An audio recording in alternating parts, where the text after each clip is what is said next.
make an intentional investment in yourself. And I mean, if you look at history, look at wages, if you look at wealthy people versus non-wealthy people, a lot of them have made money through their skill set. I'll just put it that way. And I would say majority of people that I know that I would be willing to trade places when it comes to what they're currently doing, they have made massive investments in themselves as it relates to time, as it relates to coaching, as it relates to learning different things. And so I would make that a part of your investment strategy. Again, not investment advice. I hope it challenges the way that you think, because a lot of times people think investment and living, and it's like, what if you took a little bit of that investment or a little bit of that living and intentionally invested it into your ability to be more valuable, knowing that that is going to have a compound effect in the future. Hey everyone, welcome back to another episode of the BetterWealth Podcast. I am here with Harry Stout, and we are in a series called Intentional Money Matters, where we're going through a lot of incredible segments that are eye-opening, that are getting people to think differently. We just got done talking about the cash flow killers for 2022, and that was one of my favorites because, again, the ripple effect that we're going to see on all the things that are working against us are pretty insane. And in this episode, we're going to talk about you being your greatest asset and more importantly, like how we can practically protect and invest in ourselves, because one of the maybe upsides or silver lining to 2022 is there's so much opportunity. There's so much opportunity to invest in yourself. And so without further ado, before we jump in to what we have to talk about today, what does you being your greatest asset look like? And when we talk about, protecting it to investing in it, what does that look like practically before we get into some of the points that you've done research on? Oh yeah, I think it again, it used to be build your brand so that you could always build your professional brand as you go company to company over your career. It will work. I think today it's making sure you have a skill set that you can sell to get enough money to live the life that you want to live. And it sounds rather simple, but in many ways we've forgotten that, Caleb. So many people went to college and they got a degree and they can't find a job that gives them enough cash to live. And let me tell you something. I would have loved to study history, art, and culture in college. I went to college to get a job. And that was my objective because I had to. But unfortunately, I think today you need to too. So I think it all starts with getting the education necessary that's going to enable you to earn an income. And I'm sorry for folks, I don't want to rain on your passion parade, but it could very well be that then you study your passion on the side, and maybe over time the passion becomes a side gig or becomes a business that works for you. But you really need to get that education so that you can become employed and make money. Not all skill sets are valued the same. And it's just one of those things that I think being practical, it's like, how do you know if something is, valuable or not? Supply and demand. So is there demand for the skill set that you're learning? And then everything has a supply and demand curve. A heart surgeon is valued a little bit higher than someone who's a plumber. It doesn't mean that one is better than the other. It means that when you look at the skill set, we as a society value a heart surgeon and are willing to pay that person more for the services that they're providing. And so obviously it takes more time and energy, and it's very hard to become a surgeon versus other careers. So it's one of those things that's trade-off, but we have to be thinking in everything with value, knowing that money follows value, and really skill sets are one of the things that we all have, and really being able to audit that. So I am really excited that we're going to be talking about this today. Yeah. So Caleb, if you build on what you said, one of the things I say to folks is, not everyone should go to college. I'm an advocate of professional or occupational training. And where I live, plumbers do really well. I mean, the gentleman has a great business that does my work, and he's a very bright man, and he's got a great business, and he employs a number of people. So I think either way, you can go the occupational route, you can go the educational route, because fundamentally, where do you get skills? You get skills through education, or you get skills through experience, right? And what I used to do in my career was I always volunteered for all the crazy stuff. So if they had a project and they wanted us to go, I'll give you a great example. When I was a younger man, one of the projects I had was to try develop an HIV health insurance policy. Wow. So my employer sent me all around the country talking to the top HIV specialists to see whether or not they thought we could do it. And we came up with a design. Yeah. And ultimately what those doctors said was going to happen, which would be that HIV would move from becoming a terrible illness to a chronic illness, which is what's happened over time. But I always took the different assignment. And why? Because you get introduced to different things, you build different skills, different experiences. Now, I had an education that was a good education, but those other experiences really helped. And I think today companies are hiring skills. Yeah. And if, and a lot of companies are saying, it doesn't matter so much if you got the college degree, but do you have the skills? Mm-hmm. And I had a young gentleman on a mentoring call called me. He's 19 years of age, and his dad asked me to talk to him, and he's got a great little software business going. Awesome. And he's told me what his business plan was, what he was doing, what the particulars were. I called his dad back and said, he's on a good track. He said, wow. What? He said, what? He dropped out of school. Harry, he dropped out of school. And I said, well, I don't think that matters in this. I think he's fine. He's going to do well. And he was organized, focused. He knew what he was going to do. And so I felt I said, that's great. And he's got a good little business. But so as you look at this, we all sit down with the problem. We've got to keep our income going our whole lives. Yeah. Unless you're a trust baby or someone decides to give you a fortune at birth that you can live on the rest of your life, we all need incomes. And I think the problem that we have when we look at this, Caleb, we don't look at it on a life cycle basis. We just look at it at different periods of time in our life. Mm-hmm. So I think there are ways you need to look at it and different things you need to do. So one of the things I've been a real advocate of is there may be times in our careers where we have to reskill. So when you look at this, and what reskill would mean is, I'm an airline pilot, I can't fly anymore. What do I do? I mean, what other career do I take on? Do I go back for a year or two and get a graduate degree in a different subject? What can I do? Do I become a data scientist? Which, by the way, is the only job in America which I think guaranteed full employment is to become a data scientist, because we can't create enough of them, by the way. Wow. Interesting. Interesting story, but we can't. But that'd be a great story. But reskilling, you may have to reskill during your life. So as you look at this continuum of your entire working life and how you protect your income, you might have to look objectively at what you're doing and say, wait a minute, is this long term? I'm producing compact disc. Is this going to work on the long term? Maybe I need to look at something different and new. Yeah. So reskilling is an issue. I think the other issue, which relates more to people who work, is upskilling. And I think a lot of times we forget about it, right? I mean, I've been an advocate. I've seen it different ways. The 5-hour rule, you may have seen this written about, where spend an hour a day for your 5 working days to improving your skill set and looking to grow. The 5-hour rule. I've always had the 1 hour rule a day. I do it 7 days a week.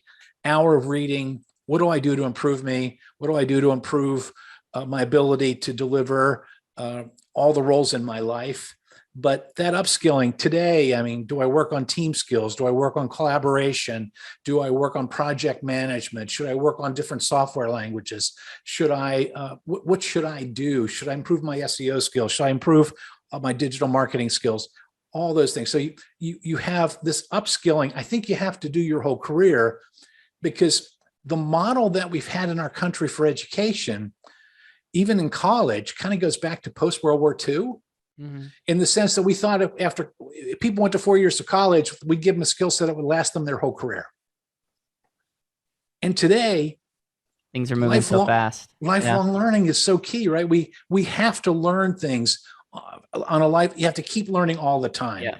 So what's the difference between reskilling and upskilling? Like I see them as similar. Is one like in the same vertical? Like, hey, I'm working in this job and I'm just going to continue to improve and be more valuable at that job, versus the other reskilling is just like, hey, no longer do I want to be doing this occupation. I got to learn a whole different skill. Yeah, that's correct. That's the difference between the two. If I'm a wire telephone operator versus a cell phone specialist, you might want to learn the skills necessary, upskill it so you can then handle the cellular world from the analog world. Yeah.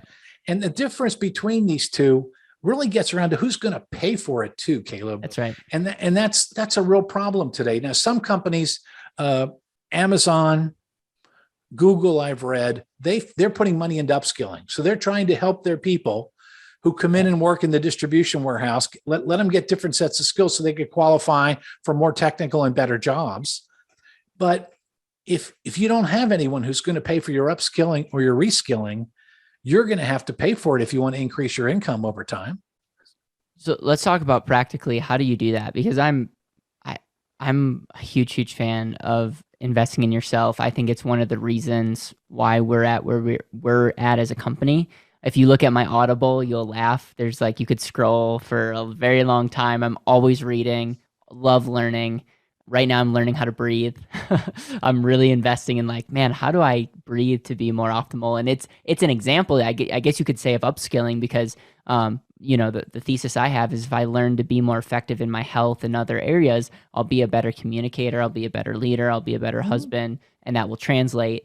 What is a practical guide for somebody that wants to upskill or wants to reskill? Any wisdom that you have or advice that you can give them? Yeah, I do twofold. I think first off, you have time. So invest some of your valuable time. And I think if you set away that hour a day and be disciplined about it, when I first started my career, and you'll laugh, I think you'll laugh at this one. The big thing was to get into the office as early as possible, to grab the Wall Street Journal as it was either off the rack or if it was dropped off in the lobby, read the Wall Street Journal, and then summarize the key articles for the senior person you were working with and let him or her know that these 5 things happened that they should pay attention to.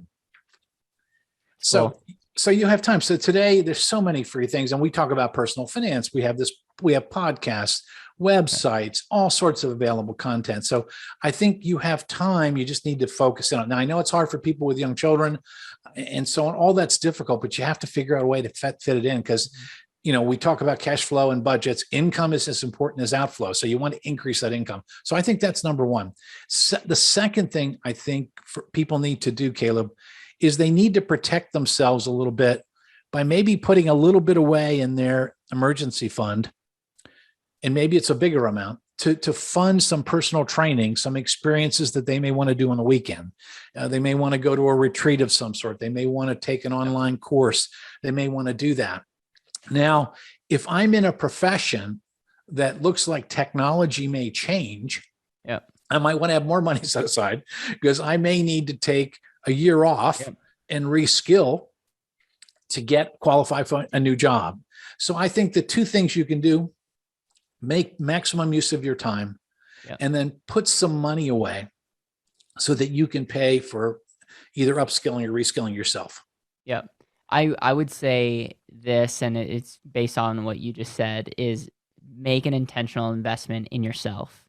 And I mean, if you look at history, look at wages, if you look at wealthy people versus non-wealthy people, a lot of them have made money through their skill set. I'll just put it that way. And I would say majority of people that I know that I would be willing to trade places when it comes to what they're currently doing, they have made massive investments in themselves as it relates to time, as it relates to coaching, as it relates to learning different things. And so I would make that a part of your investment strategy. Again, not investment advice. I hope it challenges the way that you think, because a lot of times people think investment and living, and it's what if you took a little bit of that investment or a little bit of that living and intentionally invested into your ability to be more valuable, knowing that that is going to have a compound effect in the future.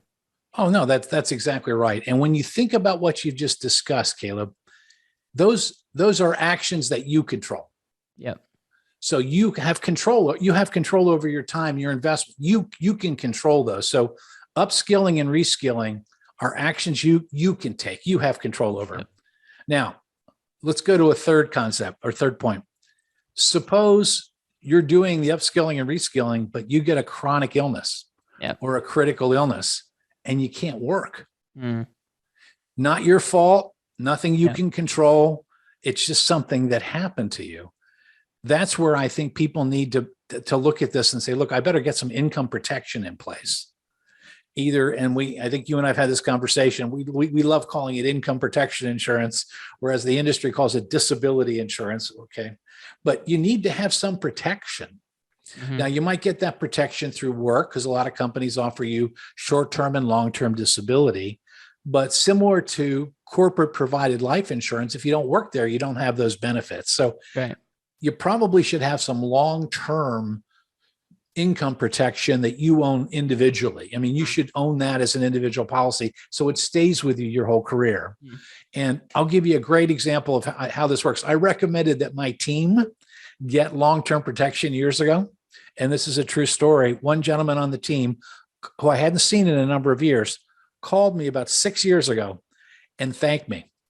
He said, Harry, I've just been diagnosed with an illness. I can't work any longer, but guess what? I get paid for the next 8 years. Because I get paid from 57 to 65 because of that policy you suggested that I buy. Powerful. And it really took me aback. And I remember, we did that. I said, look, guys, you got to get protection in place for your families. And so I think having that long-term protection in place, long-term income protection, disability insurance. I mean, typically it costs about 1% to 4% of the benefit you're buying. And again, this is not a segment on disability insurance, but you can buy disability insurance for short periods of time, for long periods of time.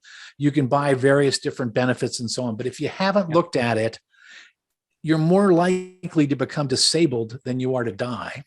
So you ought to take a look at it and find out if you've got protection somewhere. But that's all part of the continuum, because the key here is to keep your cash flow going your whole life. Yeah, we agree. The disability insurance is a horribly marketed, like no one wants to be disabled. But when you start looking at like how many people know of someone who's suffered and died from cancer or other things, you start thinking like, wow, this net is maybe a little bit bigger than slipping on a sidewalk and becoming disabled.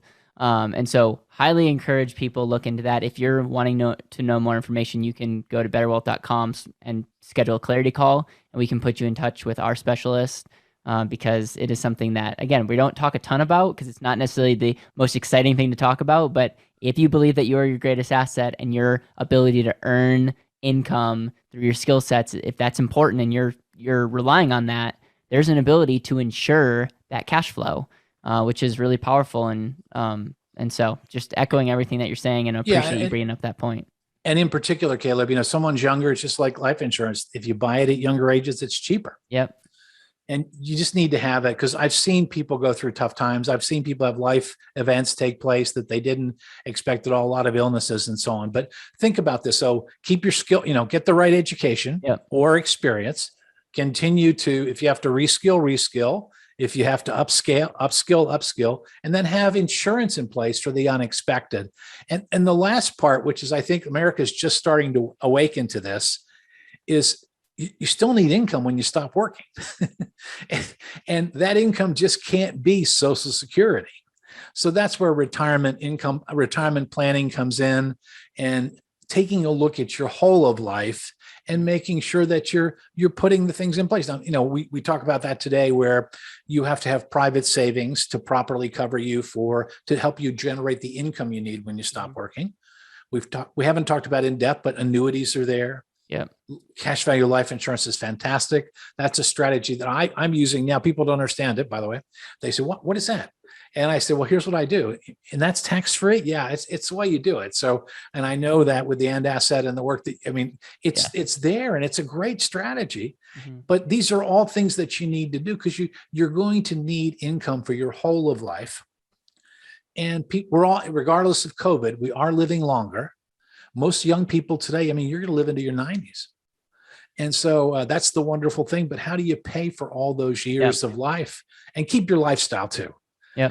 Because you don't want to lose that lifestyle. So to me, those are the 4 things that, Caleb, that you need to do to protect your greatest asset, your income. So if you're watching this on YouTube, comment down below, what do you resonate most with? Reskill, upskill, ensuring your income, or planning for a future income? And it really is all based around you being your greatest asset, producing cash flow now and in the future. I love this, man. This is one of my favorite topics because when we're coaching people, it's very, very clear the people that are fulfilled and successful know their worth internally and do everything they can to maximize that. And I just love that. That's what we're talking about. And is there any final thoughts that you have as it relates to reskilling, upskilling, protecting future cash flow? No, I mean, I love the buzz line, save now, live well later. And versus buy now, pay later. Yeah. Save now and live well later. And I think you have to look at your whole life, because if you do, and maybe you'll live less of a lifestyle when you're younger, you'll live more of a lifestyle later on, and it'll have a fundamental effect on your life, and it'll make your life of a much higher quality than if you had not. I love it. All right, we'll leave it at that. I appreciate you being on. Share this episode if you find this helpful, or if you find that this could really challenge someone that that maybe needs to reskill or upskill their life. And again, we read all the comments, so I love and appreciate people taking time out of their day to maybe put what their biggest takeaway was as it relates to this segment. Thank you, Harry. You're welcome, Caleb.